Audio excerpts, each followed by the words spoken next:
Brian, thanks so much for inviting us down to your home. Tell me specifically, what are some of the problems that you're having? Well, when I bought the house, one of the great features about it was this media room. And what I'm finding now is that the home theater system is really outdated. It's got a very old projection system, and I have a whole series of speakers that I have no idea what to do with. And I love to entertain, so I really would love to have people over and really wow them. Well, you know, you had a good eye when you picked the house, because this is a great structure for a media room. First of all, there's not a lot of natural light that gets into this room, and we can control it. So what that's going to do is give us some options with the screen technology. I see here that you have a projection system. We can actually stay with the projection system and look at some of the HD options, but we can also look at the LCD and the plasma technologies as well. Another thing I like about the room here is an actual square room, or a box with 4 walls. What that does is it allows us to control the sound as well, so we can put together a high resolution or high def sound system for you. Okay. So what we're going to do is go and take a look at some options and some things that we can do to transform this room for you. Great. Follow me.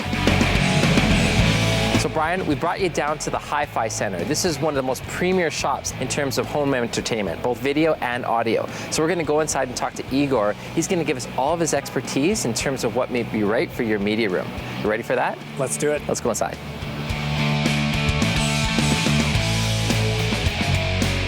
Igor, thanks so much for inviting us down to your store today to take a look at some of these solutions.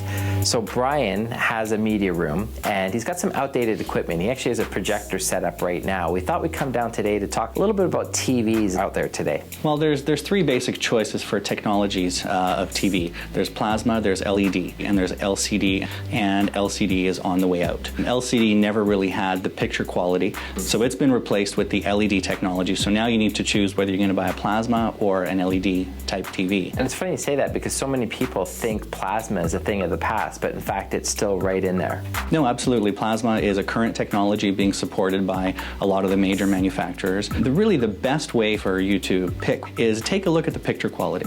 That's all that really counts at the end of the day, right? I mean, the specs do play a factor in how the TV is designed and how it performs, but really you need to see if you like the image quality. And also you have to make sure that the size is right for your room, because the LEDs and the plasmas, they do come in varying sizes. And I was wondering about that. Does one perform better in a size ratio? Like if you want a small TV, is it better to go with one TV versus like a 60-inch? Not really. There are sometimes it comes down to cost as well. Plasma has a smaller range of sizes. In plasma, you're going to be limited to a 42, a 50, or a 65. With LED, there's a little bit more variety as far as choices.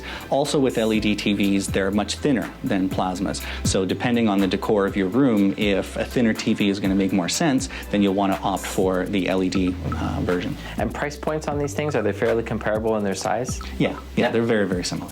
So some good information on TVs. You have a projector right now in your home. Right, and it's very outdated, and I would love to replace it. So what kind of options have I got? Well, we have some great options for projectors. Let me show you. Great.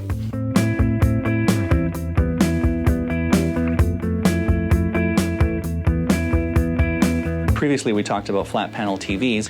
Going above a 65-inch size starts to cost a lot of money and becomes an installation challenge. Whereas with a front projection system, you can get an 80, 100, 120-inch screen very easily into your home, and all you have is a projector hanging from the ceiling in the back of the room. That's a good point. Does the quality still stand up in those scenarios? Absolutely. You need to make sure that you control the light in the room. So get blackout curtains, turn down the lights, don't try and watch your projector in the middle of the afternoon, and you will have fantastic picture quality. And I understand now that projectors are using LED technology. Yeah, definitely. Projectors now with LED light sources means that you don't have to ever change the lamp. They will last you 60, 70, 80,000 hours, which realistically at watching movies for 8 hours a day is 20 years. Oh, that's a big thing. In the past, you'd have to buy a new bulb for a projector, and that could cost you $1,000. Yeah, definitely. They can cost $500 up to $5,000 for a lamp, but they absolutely, you don't have to do it with an LED projector.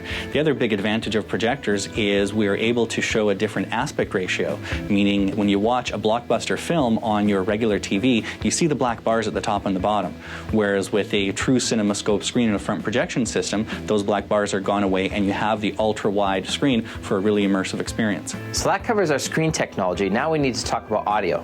Yeah, and I have a fantastic sound system set up that I'd love to show you in another room. Sounds good. Coming up soon, we're going to take a look at how we can turn Brian's media room into the next best thing in terms of audio.